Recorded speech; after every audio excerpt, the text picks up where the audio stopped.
Hello दोस्तों। Arrays के video में हमने ये देखा था कि कैसे दो तरह की अरेज होती हैं, न्यूमेरिक अरेज और एसोसिएटिव अरेज, और कैसे उन्हें हम हैंडल करते हैं, कैसे ग्रुप ऑफ रिलेटेड वैल्यूज़ को हम इन अरेज में स्टोर करते हैं, और जब हमें इन्हें यूज़ करना पड़ता है तो कैसे हम इन्हें रेफ़र करते हैं। तो थोड़ा सा एक रीकैप कर लेते हैं। अगर एक न्यूमेरिक अरे है तो उसके मेंबर्स को एक्सेस करने के लिए हम न्यूमेरिक अरे का नेम और ब्रैकेट में उसका न्यूमेरिक इंडेक्स नंबर हम मेंशन कर देते हैं। फॉर एग्जांपल यहाँ पे अगर मुझे मैंगो रेफर करना है तो जीरो बेस्ड एरे के हिसाब से उसका इंडेक्स नंबर 2 होगा। तो 2 अगर मैं ये यहाँ पे रेफर करता हूँ फ्लेवर्स 2, तो मैं मैंगो एरे एलिमेंट की बात कर रहा हूँ। इसी तरह से एसोसिएटिव एरे की अगर हम बात करते हैं तो हम एरे का वेरिएबल नेम और स्क्वायर ब्रैकेट्स के अंदर पर्टिकुलर की को रेफर करते हैं। फॉर एग्जांपल इन केस मुझे लंच रेफर करना है तो मैं यहाँ की का नेम यहाँ पे लंच दे देता हूँ, तो ये मैं एक्सेस कर सकता हूँ। सो मील्स लंच को अगर मैं प्रिंट करूँगा तो दाल चावल प्रिंट होना चाहिए एज पर ये जो मील्स वाली सैम्पल एरे हमने ली हुई है। तो आप ये देख रहे हैं कि ये जो एरेज है हम ऑलरेडी एज एग्जाम्पल्स यूज़ कर चुके हैं। अब इस वीडियो में क्या डिफरेंट होने वाला है, हम इन एरेज को लूप के अंदर, जैसे हमने लास्ट वीडियो में देखा था कि लूप्स हम कैसे रन करते हैं, रेपिटेटिवली कुछ काम हम कैसे करते हैं, तो इस वीडियो में हम देखते हैं कि लूप्स रन करके कैसे हम एरे के एलिमेंट्स को लूप्स के अंदर एक्सेस कर सकते हैं।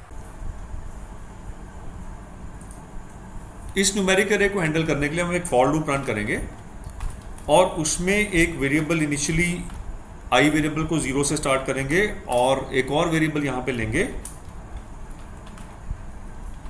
जिसमें हम फ्लेवर्स एरे का नंबर स्टोर करेंगे। कितने फ्लेवर्स हैं हमारे पास, सो PHP के काउंट फंक्शन का यूज़ करेंगे और उसे फ्लेवर एरे का नेम पास करेंगे। सो आप देख रहे हैं कि इनिशियलाइजेशन में यहाँ पे हमने दो एक्सप्रेशन ले लिए, एक आई को 0 इनिशियलाइज करने के लिए, एक flavours num equal to count flavours करने के लिए। तो जब ये इनिशियलाइजेशन होगा तो फ्लेवर्स नम के अंदर जितने भी फ्लेवर्स के अंदर एरे के अंदर फ्लेवर्स हैं उतना नंबर आ जाएगा। तो फ्लेवर्स नम के अंदर हमारा कितना होना चाहिए, 4 आएगा। और अब हमें पता है हमारी लूप जो रन करनी है उसकी जो टेस्ट कंडीशन है क्या होने वाली है, आई लेस देन फ्लेवर्स नम। सो आई जो है वो हमारा 0 से लेकर 1 2 3, वनीला जो लास्ट फ्लेवर है उसका जो नंबर है that is 3, that should be less than total count of the array. So I less than flavours num. So ये लूप जो हमारी चलने वाली है ये हमारी आई की 0 से आई 3 तक चलेगी लूप, और इस लूप की आइटरेशन में हम हर आइटरेशन पे आई वेरिएबल को इंक्रीमेंट करेंगे बाय 1।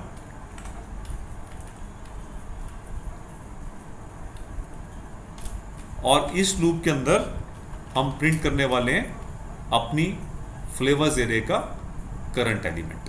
सो करंट एलिमेंट को रेफर करने के लिए हम एरे का नाम और स्क्वायर ब्रैकेट्स के अंदर इंडेक्स नंबर देते हैं। लूप के अंदर इंडेक्स नंबर आई से डिनोट होगा, तो प्रिंट फ्लेवर्स एरे का नेम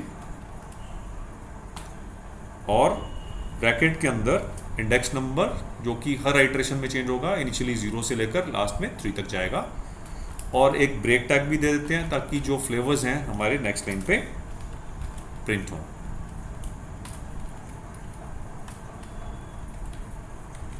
और मैं एक हेडिंग टैग भी देना चाहूँगा जिसमें हेडिंग लेवल 2 एलिमेंट हम यूज़ कर लेते हैं HTML का।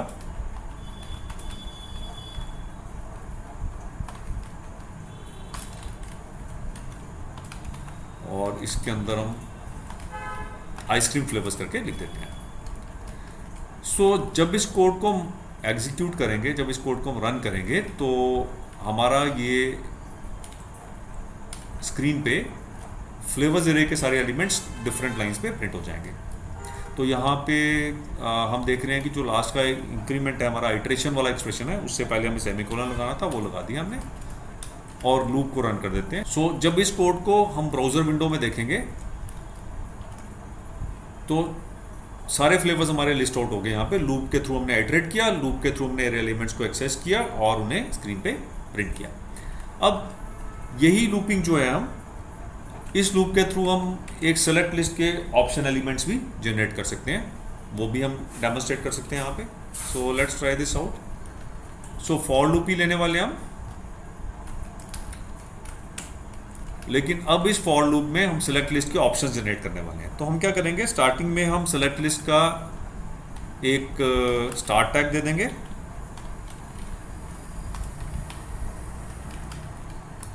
नेम इक्वल टू फ्लेवर्स हो सकता है सेलेक्ट एलिमेंट का, और लूप के अंदर हम ऑप्शन टैग यूज करेंगे ऑप्शन एलिमेंट्स जनरेट करने के लिए। सो ऑप्शन डॉलर फ्लेवर्स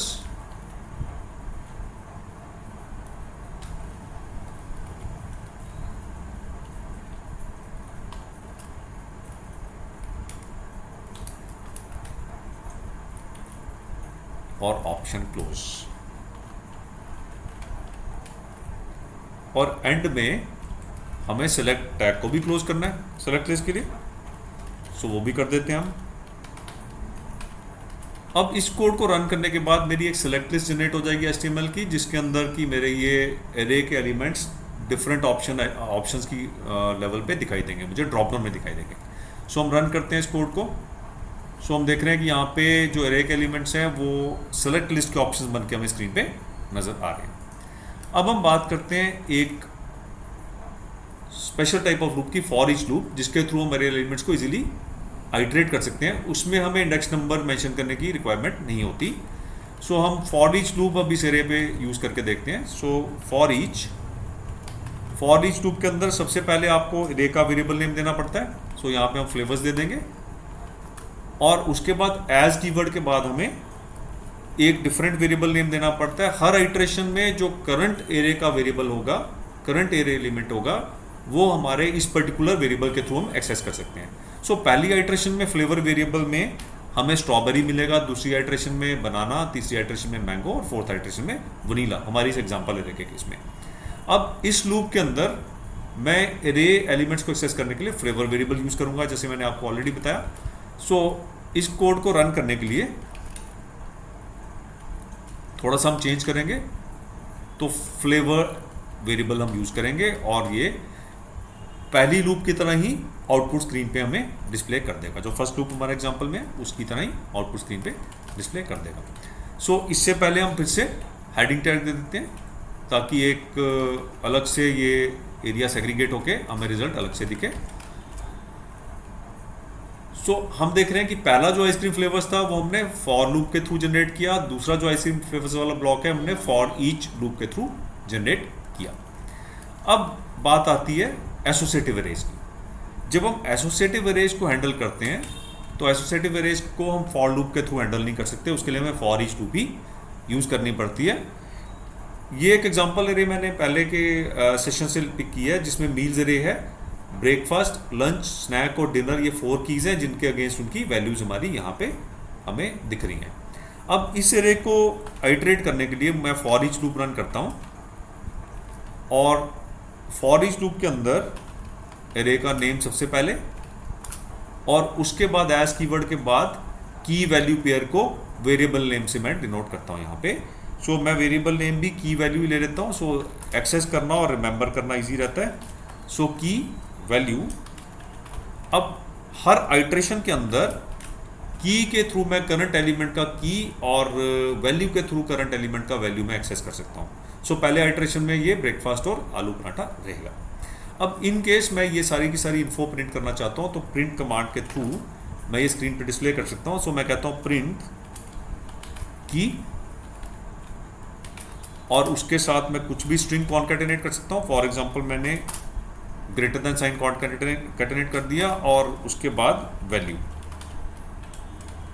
और इस लूप को जब मैं रन करूंगा, तो स्क्रीन पे मेरे एवरी की के साथ ग्रेटर देन साइन के साथ वैल्यूज की सामने मुझे नजर आ जाएगी। तो इसका भी कुछ हेडिंग दे देते हैं। सो मैं एक हेडर एलिमेंट 2 के साथ इसको भी एक हेडिंग दे देता हूँ। मैं कहता हूँ S2। सो इसका नाम मेन्यू दे देते हैं, राइट, या मील ऑप्शंस दे देते हैं इसका नाम। जब इस लूप को हम रन करेंगे, फॉर ईच लूप को, सो हम देख रहे हैं कि एवरी मील, अब ये एक ही स्क्रीन पे, एक ही पेज लाइन पे आ रहा है यहाँ पे। सो ये चीज़ प्रिवेंट करने के लिए हम ब्रेक टैग भी यहाँ पे देना चाहिए हमें। तो हम ब्रेक टैग दे देते हैं और फिर से इसको रन करते हैं। तो ब्रेकफास्ट, लंच, स्नैक, डिनर, ये सारे हमारे डिफरेंट लाइंस पे हमें यहाँ पे नज़र आ गए। तो ये टेक्निक है हमारी, कैसे हम एक एसोसिएटिव रे के कीज़ और उसकी वैल्यूज़ को, रिस्पेक्टिव वैल्यूज़ को रेफर करते हैं। अब ये फॉर्मेटिंग हम टेबुलर फॉर्म में भी ले सकते हैं। तो हमें थोड़ा सा कोड को मॉडिफाई करना पड़ेगा, एक टेबल का HTML जनरेट करना पड़ेगा। सो टेबल HTML जनरेट करने के लिए फॉर ईच लूप से पहले मैं टेबल का स्टार्ट टैग प्रिंट कर दूंगा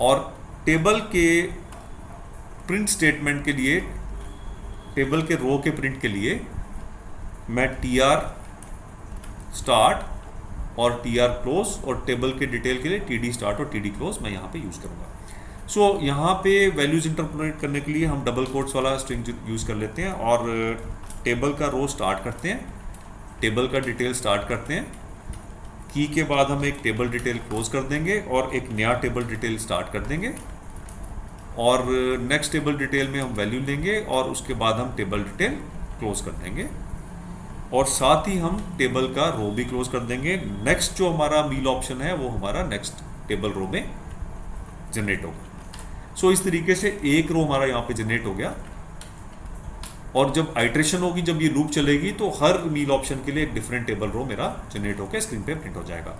और लास्ट में मुझे टेबल टैग क्लोज भी करना है।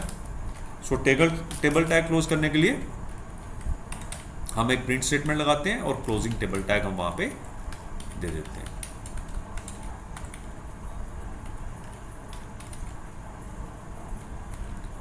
सो इस तरीके से हमारा जो ये एरे था उससे हमने एक HTML टेबल जनरेट करके स्क्रीन पे प्रिंट कर दिया। सो हम इस टेबल का आउटपुट स्क्रीन पे देखते हैं।